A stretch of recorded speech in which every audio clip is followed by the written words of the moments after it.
ಒಂದು ರಾಜ ಸಂಸ್ಥಾನದೊಳಗ ಒಂದು ರಾಜ ಆನೆ ಇರ್ತೈತಿ. ಅದು ಒಂದಿನ ಏನೋ ಮಾಡಕ್ ಹೋಗಿ ಕೆಸರಿನ ಸಿಕ್ಕೊಂಡ್ಬಿಡ್ತೈತಿ. ಏನ್ ಮಾಡಿದ್ರು ಮ್ಯಾಕ್ ಎಳಂಗೇ ಇಲ್ಲ ಅದು. ಎಲ್ಲಾರು ಎಬಸ್ತಾರ, ಜಗ್ತಾರ, ಮತ್ತೊಂದು ಆನೆ ಕಟ್ಟಿ ಎಬಸ್ತಾರ, ಏನ್ ಮಾಡಿದ್ರು ಮ್ಯಾಕ್ ಎಳಂಗಿಲ್ಲ ಅದು. ಇನ್ನೇನದು ಸಿಕ್ಕೊಂತ ಹೋಂತು ಅದ್ರ ಕೆಸರಿನ ಮುಣುಗುತ್ ತಂದಾಗ ರಾಜ ಒಂದು ಐಡಿಯಾ ಮಾಡಿ ರಣರಂಗದ ಕಹಳೆ ಊದಿಸ್ತಾನ. ಅದು ಆನಿ ಅದು ರೌದ್ರನರ್ತನ ತಾಳು ಎಲ್ಲಿತ್ತೋ ಎಲ್ಲಿಲ್ಲೋ ಅದ್ರ ರೌಸ್ ಎಲ್ಲ ಒಟ್ಟಿಗೆ ಹಾಕೊಂಡು ಕಿತ್ಕೊಂಡು ಮ್ಯಾಗ ಬರ್ತೈತೆ ಅದು. ಈ ಕತಿ ನಿನ್ನೆ ನಡೆದಿರೋ ಇಂಡಿಯಾ ಪಾಕಿಸ್ತಾನ್ ಮ್ಯಾಚಿಗೆ ನಮ್ಮ ಕಿಂಗ್ ಕೊಹ್ಲಿ ಸಾಹೇಬರಿಗೆ ಮ್ಯಾಚ್ ಆಕತಿ. ನಮಸ್ಕಾರ, ದೃಶ್ಯವೇದಿಗೆ ಸ್ವಾಗತ.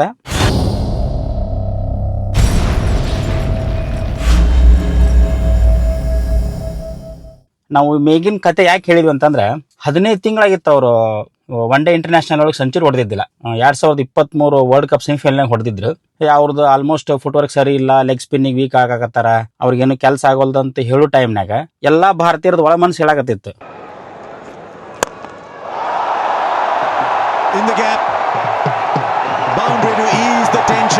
ಪಾಕಿಸ್ತಾನ ಜೊತೆ ಮ್ಯಾಚ್ ಆಯ್ತಲ್ಲ, ಆದ್ರೆ 100% ಇವ್ರು ಆಡ್ತಾರೆ. ಯಾಕಂತಂದ್ರೆ ಅವ್ರ ಟ್ರ್ಯಾಕ್ ರೆಕಾರ್ಡ್ ನೋಡ್ಕೊಂಬಂತಂದ್ರೆ ಈ 16 ವರ್ಷದ ಕರಿಯರ್ ಒಳಗೆ ಅವರು ಹೈಯೆಸ್ಟ್ ರನ್ ಹೊಡೆದಿದ್ದ ಒನ್ ಡೇ ರನ್ ಹೊಡೆದಿದ್ದ ಪಾಕಿಸ್ತಾನ ಮೇಲೆ. ಅದು ಚೇಸ್ ಮಾಡ್ಬೇಕಾರ 330 ಚೇಸ್ ಮಾಡ್ಬೇಕಾರ 183 ರನ್ ಹೊಡೆದಾರ ಅವ್ರು. ನೆನಪಿರ್ಲಿ ನಿಮ್ಗೆ 2012ರಾಗ.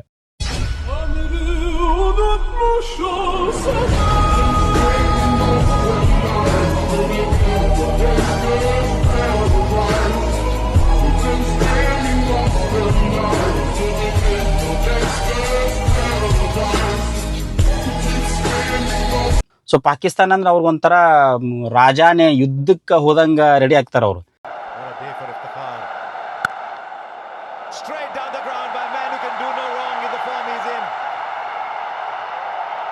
ಈ 2020 ವರ್ಲ್ಡ್ ಕಪ್ನಾಗ ಅವ್ರು ಆಡಿರೋ ರೀತಿ ಆಗಿರ್ಬೋದು, ಅವ್ರು ಪಾಕಿಸ್ತಾನಗಳ ಮೇಲೆ ಒಂದು 89 ರನ್ ಹೊಡೆದಿದ್ದು, ಮತ್ತೆ 2015 ವರ್ಲ್ಡ್ ಕಪ್ನಾಗ ಆಡಿದ್ ನೋಡಿರ್ಬೋದು, ಮತ್ತೆ ಏಷ್ಯಾ ಕಪ್ನಾಗ ಒಂದು ಮೊಹಮ್ಮದ್ ಅಮೀರನ್ನ ಅವ್ರು ಫೇಸ್ ಮಾಡಿ ಇಂಡಿಯಾ ಟೀಮ್ ಅನ್ನು ಪಾರ್ ಮಾಡಿದಾಗಿರ್ಬೋದು.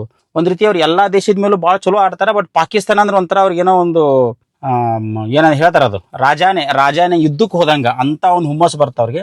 ಆನಂತರ ಆಸ್ ಯೂಶುವಲ್ ಅವ್ರದ್ದು ಒಂದು ಲೀಡರ್ಶಿಪ್ ಕ್ವಾಲಿಟಿನ ತೋರಿಸುವಂತ ತಮ್ಮನ್ನಂತ ಏನಂತ ತೋರಿಸ್ತಾರೆ ಅಂದ್ರೆ ದೊಡ್ಡವ್ರು ಯಾವತ್ತು ದೊಡ್ಡದಂತ ತೋರಿಸ್ತಾರೆ. ನಿನ್ನೆ ನಡೆದ ಮ್ಯಾಚ್ನೊಳಗೆ ಅವರು ಬಾಬರ್ ಆಜಮ್ಗೆ ಒಂದು ಕಾಂಗ್ರಾಚುಲೇಷನ್ ಮಾಡೋದು ರೀತಿ ಆಗಿರ್ಬೋದು, ಅಫ್ರೀದಿಗೆ ಒಂದು ವಿಶ್ ಮಾಡೋ ರೀತಿ ಆಗಿರ್ಬೋದು. ಆದ್ರೆ ಕೊನೆಗೆ as usual Pakistan thanks love you forever ತಮ್ಮ ಚಾಳಿ ತೋರ್ಸಕ್ ಹೋತ ಅವ್ನ್ ಸೆಂಚುರಿ ಮಾಡಿಸ್ಬಾರ್ದು ಅಂತ ಹೇಳಿ ಅದೇನೋ ಎಕ್ಸ್ಟ್ರಾ ವೈಡ್ ಹಾಕೊಂತ ಹೋದ್ರು, ಬೇಕಂತ ಕೀಪರ್ ಡ್ರಾಪ್ ಮಾಡಿದ್ರು. ಏನೇ ಆದ್ರೂ ಅದು ಯಾರಿಗೇನ್ ಸಲ್ಬೇಕು ಅದು ಸಲ್ಬೇಕು. ಒಳ್ಳೆ ರೀತಿಯಿಂದ ಆಡಿದ್ರು ಕೊಹ್ಲಿ ಅವರು. ಗೆದ್ರು, ಟೀಮ್ ಎಲ್ಲ ಗೆತ್ತು. ಅವ್ರು ಹೇಳಿದ್ರು ಕಮೆಂಟ್ರಿ, ಅವ್ರದ್ದು ಪ್ರೆಸೆಂಟೇಷನ್ ಸೆರೆಮನಿ ಹೇಳಿದ್ರು ಅವರು, ನಾನು ಯಾವತ್ತು ಎಕ್ಸ್ಪೆಕ್ಟೇಷನ್ ಅನ್ನು ಹೊತ್ಕೊಂಡು ಹೋಗಕ್ ಆಗುದಿಲ್ಲ, ಬಟ್ ನಾನು 36 ವಯಸ್ಸಿನಲ್ಲಿ ನಾನು 100% ಕೊಡಕ್ ಇಷ್ಟಪಡ್ತೀನಿ ಅಂತ ಹೇಳ್ತಾರ ಅವರು. ಅದೇ ಒಂದು ಟ್ರೂ ಸ್ಪೋರ್ಟ್ಸ್ ಮ್ಯಾನ್ ಸ್ಪಿರಿಟ್. ನಾನು ದೇಶಕ್ಕೋಸ್ಕರ ಆಡಬೇಕು, ನಾನು ಪ್ರತಿ ಬಾಲಲ್ಲೂ ದೇಶಕ್ಕೆ ಗೆಲ್ಲಿಸ್ಬೇಕು ಅನ್ನೋದು ಒಂದು ಆತ್ಮಸ್ಥೈರ್ಯ ಐತಲ್ಲ, ಅದು ಒಂದು ಟ್ರೂ ಸ್ಪೋರ್ಟ್ಸ್ ಮ್ಯಾನ್ ಸ್ಪಿರಿಟ್. ಇನ್ನಷ್ಟು ಶತಕಗಳು ಬರಲಿ ನಮ್ಮ ಕೊಹ್ಲಿ ಸಾಹೇಬರಿಂದ. ಅವರು ಫಾಸ್ಟೆಸ್ಟ್ 14,000 ರನ್ ಹೊಡೆದಿರೋದು ಒಂದು ಮೈಲಿಗಲ್ಲೂ ನಿನ್ನೆ ಮುಟ್ಟಿದ್ರು ಅವರು.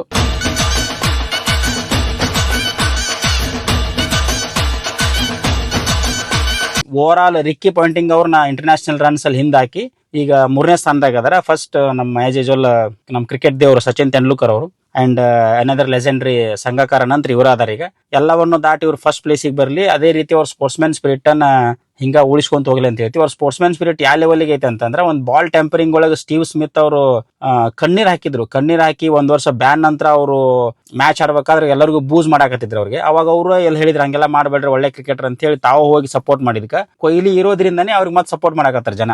ಅಂತ ಒಂದು ವ್ಯಕ್ತಿತ್ವ ನಮ್ಮ ಕೊಹ್ಲಿ ಅವ್ರದ್ದು. ಕ್ರಿಕೆಟ್ ಅನ್ನು ಅಷ್ಟೇ ಇಷ್ಟಪಡ್ತಾರ, ಅಷ್ಟೇ ಅಗ್ರೆಸಿವ್ ಆಗಿರ್ತಾರ, ಅಷ್ಟೇ ಫ್ರೆಂಡ್ಲಿ ಆಗಿರ್ತಾರ. ಸೊ ಅವ್ರಿಗೆ ಇನ್ನೂ ಒಳ್ಳೇದಾಗ್ಲಿ, ಇನ್ನಷ್ಟು ದಾಖಲೆಗಳು ಅವರಿಂದ ಬರಲಿ ಅಂತ ನಮ್ಮ ತಂಡದ ಪರವಾಗಿ ಆಶಿಸ್ತೀವಿ. ನಮಸ್ಕಾರ.